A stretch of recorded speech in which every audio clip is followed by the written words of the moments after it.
Hello दोस्तों, आपका एक बार फिर से स्वागत है हमारे यूट्यूब चैनल रैंकर्स में। आज के इस वीडियो में हम बात करने वाले हैं AKTU BTech mechanical fourth semester के मैन्युफैक्चरिंग प्रोसेस के बारे में। आज के इस वीडियो में हम क्वांटम के यूनिट 5 को डिस्कस करने वाले हैं, जो कि है अनकन्वेंशनल मशीनिंग प्रोसेस।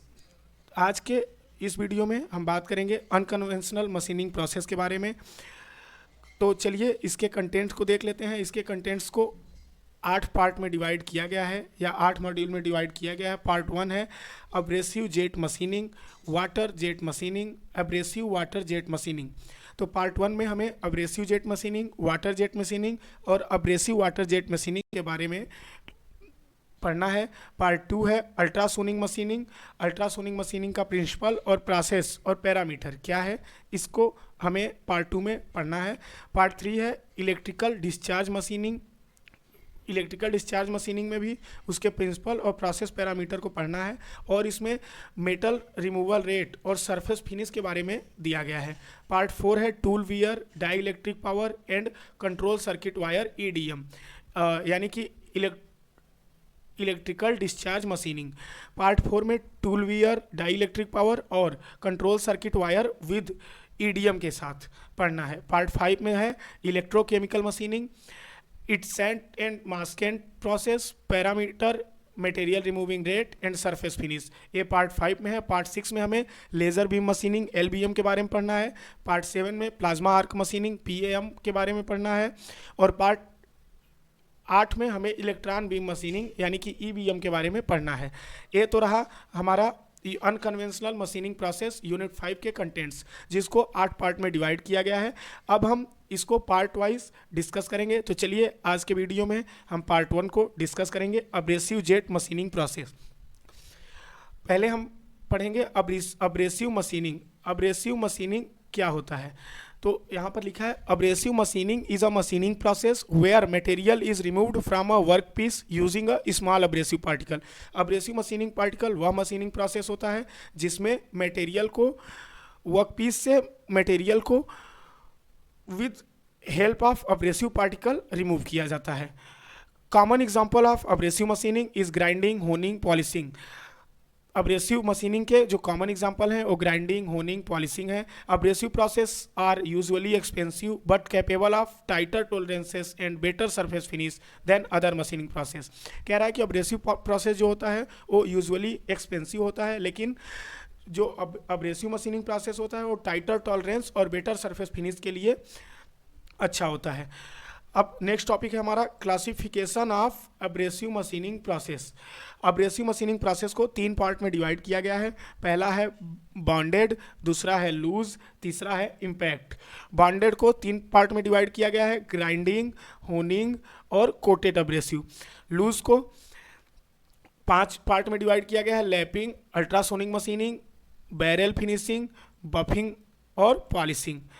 इम्पैक्ट जो है, इम्पैक्ट को भी 4 पार्ट में डिवाइड किया गया है, grit blasting, hydro honing, water jet cutting और अब्रेसिव जेट कटिंग।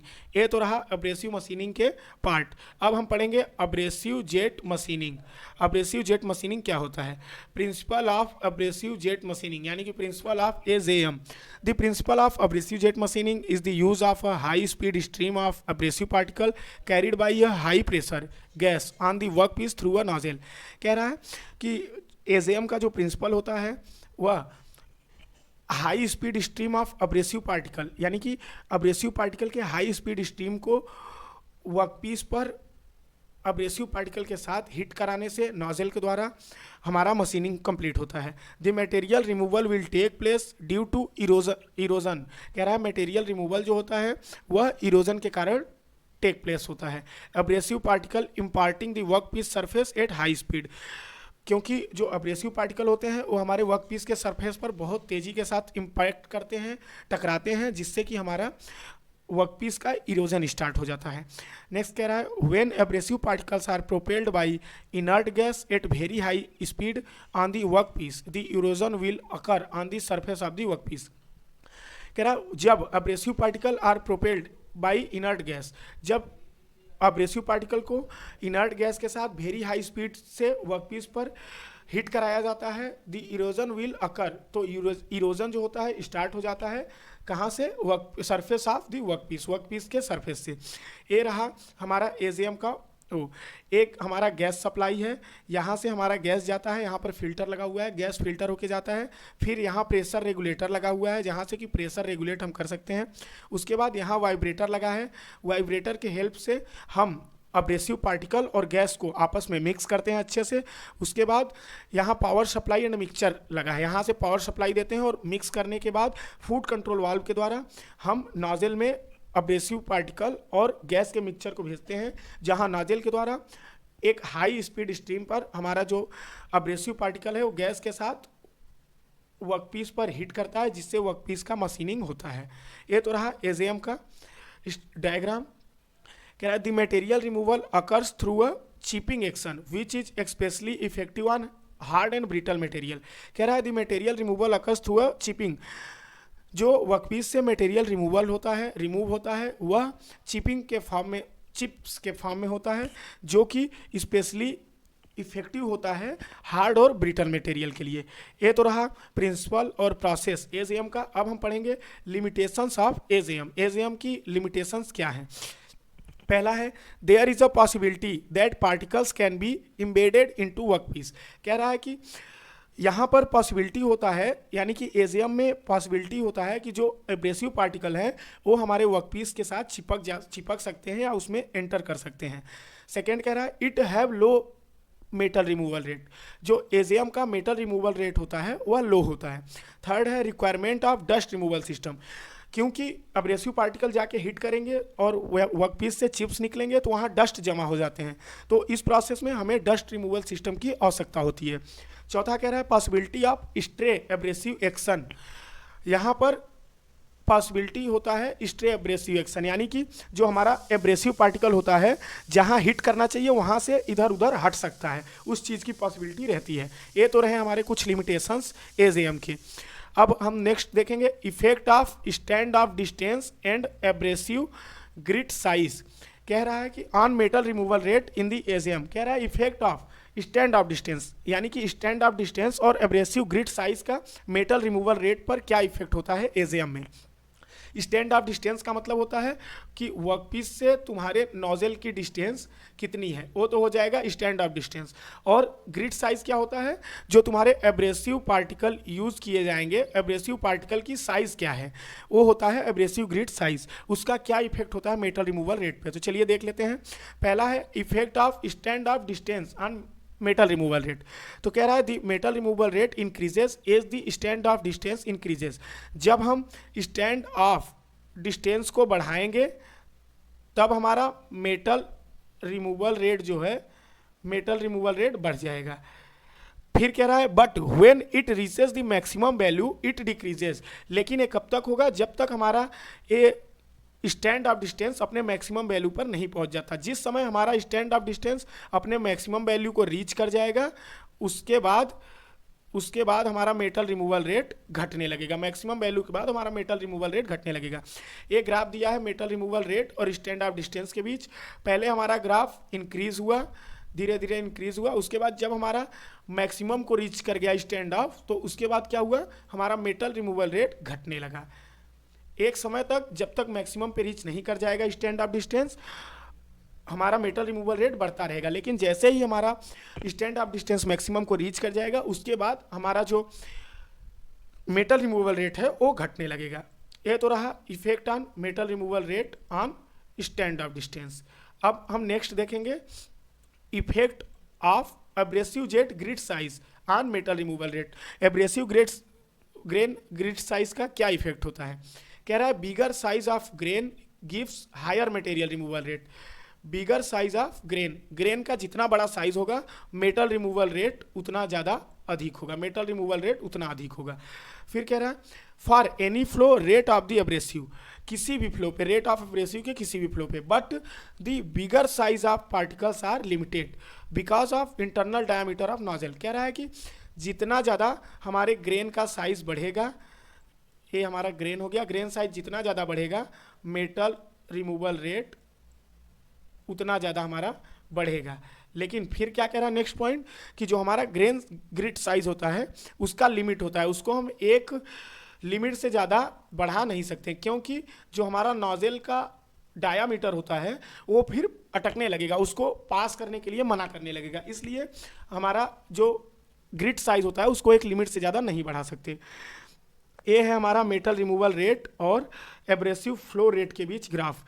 जैसे जैसे हमारा एब्रेसिव फ्लो रेट बढ़ेगा वैसे वैसे मेटल रिमूवल रेट बढ़ता जाएगा, वो ग्रिट साइज के हिसाब से। ग्रिट जब हमारा ग्रिट साइज छोटा था तो हमारा मेटल रिमूवल रेट कम था, यानी कि हमारा मेटल रिमूवल रेट यहाँ था। जब हम ग्रिट साइज को 40 माइक्रोन कर दिए तो हमारा मेटल रिमूवल रेट यहाँ हो गया, यानी कि जैसे जैसे हम ग्रिट साइज बढ़ाएंगे वैसे वैसे हमारा मेटल रिमूवल रेट बढ़ेगा। लेकिन कब तक? जब तक ग्रिट साइज को बढ़ा सकते हैं, क्योंकि एक लिमिट से ज़्यादा हम ग्रिट साइज को नहीं बढ़ा सकते। हमारा नेक्स्ट टॉपिक है water jet machining process. Water jet machining process का प्रिंसिपल पढ़ लेते हैं। In the water jet machining process water is forced through a tiny nozzles under high pressure to machine the materials like polymer, brick and paper. कह रहा है water jet machining process में water को high pressure पर एक tiny nozzle से force किया जाता है, प्रेस किया जाता है, किसके लिए? मशीनिंग करने के लिए। किस मटेरियल के? पॉलीमर, ब्रिक एंड पेपर जैसे मटेरियल के। अब इसका हम वर्किंग देख लेते हैं। Working of water jet machining. Water is pumped at high pressure, यानी कि 200 से 400 megapixel using intensifier technology. An intensifier works on the simple principle of pressure amplification using hydraulic cylinder of different cross section. When water at such pressure is through a suitable orifice, generally 0.2 to 0.4 mm diameter, the potential energy of water is converted into the kinetic energy. The high velocity water jet can machine thin sheets of aluminum, leather and textile. कह रहा है कि water को high pressure पर pump किया जाता है 200 से 400 मेगा पास्कल तक। किसके द्वारा? इंटेंसिफायर टेक्नोलॉजी के द्वारा। इस प्रोसेस में क्या होता है? इस प्रोसेस में हम हाइड्रोलिक सिलेंडर्स के डिफरेंट क्रॉस सेक्शन को लेते हैं, जिसके द्वारा हम वाटर को बहुत ज़्यादा प्रेशराइज करते हैं। जब 200 से 400 मेगा पास्कल का प्रेशराइज्ड वाटर हमारा छोटे ऑरिफिस से, यानी कि 0.2 से 0.4 mm डायमीटर के ऑरिफिस से पास करता है, तो उसकी जो पोटेंशियल एनर्जी होती है वो कन्वर्ट हो जाती है काइनेटिक एनर्जी में। दी हाई वेलोसिटी वाटर जेट, कह रहा है जो ये हाई वेलोसिटी का वाटर जेट होता है ये यूज़ कर लिया जाता है thin sheets of aluminium, leather, textile के मशीनिंग में। ये तो रहा हमारा वाटर जेट मशीनिंग का वर्किंग। इसका हम स्ट्रक्चर देख लेते हैं। ये हमारा फ्लूइड सप्लाई रहा, यहाँ से मिक्सचर जाता है फ्लूइड का फिल्टर होके पंप में जाता है, पंप से हमारा प्रेशराइज्ड होता है, एक्यूमुलेटर से होते हुए कंट्रोल वाल्व्स में जाता है। उसके बाद यहाँ से जो हमारा वाटर है हाइड्रोलिक यूनिट में प्रेशर इस पे देख लेते हैं। उसके बाद जो होता है इसको नोजल में भेज दिया जाता है। नोजल में हाई वेलोसिटी से जो जेट निकलता है नोजल का, वो वर्क पीस पे हिट करेगा और वर्क पीस को मशीनिंग करेगा। ये तो रहा हमारा वाटर जेट मशीनिंग की प्रोसेस और प्रिंसिपल। अब हम देखेंगे advantage. There is no heat generation. इस प्रोसेस में कोई भी हीट जनरेशन नहीं होता, ये रहा पहला एडवांटेज। दूसरा एडवांटेज है there is no distortion during machining. कोई भी डिस्टॉर्शन नहीं होता मशीनिंग के दौरान। There is no need of pre machining. इस प्रक्रिया में कोई भी प्री मशीनिंग की आवश्यकता नहीं होती। It does not leave any rough edge. Water jet machining कोई भी रफ एज नहीं छोड़ता। इसके डिसएडवांटेज देख लेते हैं। डिसएडवांटेज है limited material can cut economically. इससे जो है हम लिमिटेड मटेरियल को ही मशीनिंग कर सकते हैं, क्योंकि और दूसरे मटेरियल की मशीनिंग करने में ये ज़्यादा कॉस्टली हो जाता है। This process is costly. ये प्रोसेस काफ़ी ज़्यादा कॉस्टली पड़ता है। It can not machine thick seats. ये मोटे सीट्स को मशीनिंग नहीं कर सकता। इसके एप्लीकेशंस को देख लेते हैं। Used in paint removal. Paint removal में यूज़ किया जाता है। Used in cutting soft material. Soft material के कटिंग में यूज़ किया जाता है। Used in drilling and turning. Drilling और टर्निंग में यूज़ किया जाता है। Used in textile, leather industry. Textile और लेदर इंडस्ट्री में यूज़ किया जाता है। ये रहा हमारा AWJM, abrasive water jet machining. इसमें क्या करते हैं? इसमें 70% जो होता है वाटर ले लेते हैं और 30% एब्रेसिव पार्टिकल, दोनों को मिक्स करते हैं और फिर कंट्रोल वाल्व से होते हुए मिक्सचर होते हुए कंट्रोल वाल्व से नोजल में जाता है। नोजल से हाई वेलोसिटी से निकलता है और हमारे वर्कपीस की मशीनिंग करता है। ये रहा हमारा AWJM, यानी कि एब्रेसिव वाटर जेट मशीनिंग। ये तो रहा हमारा पार्ट 1, जिसमें हमने आज डिस्कस किया abrasive jet machining, abrasive jet machining क्या होता है, एब्रेसिव मशीनिंग क्या होता है, वाटर जेट मशीनिंग क्या होता है, एब्रेसिव वाटर जेट मशीनिंग क्या होता है, इसके applications, limitations and working process क्या है। ये हमने आज के इस वीडियो में पार्ट 1 को कंप्लीट कर लिया। अपने अगले वीडियो में हम पार्ट 2 को कंप्लीट करेंगे, यानी अल्ट्रासोनिक मशीनिंग, प्रिंसिपल और उसके प्रोसेस पैरामीटर। तो आज का वीडियो आपको कैसा लगा हमें कमेंट सेक्शन में ज़रूर बताएं। अगर आपको ये वीडियो अच्छा लगा हो तो इस वीडियो को ज़्यादा से ज़्यादा शेयर करें, लाइक करें, और आप हमारे चैनल पर नए हैं तो चैनल को सब्सक्राइब करना ना भूलें। धन्यवाद।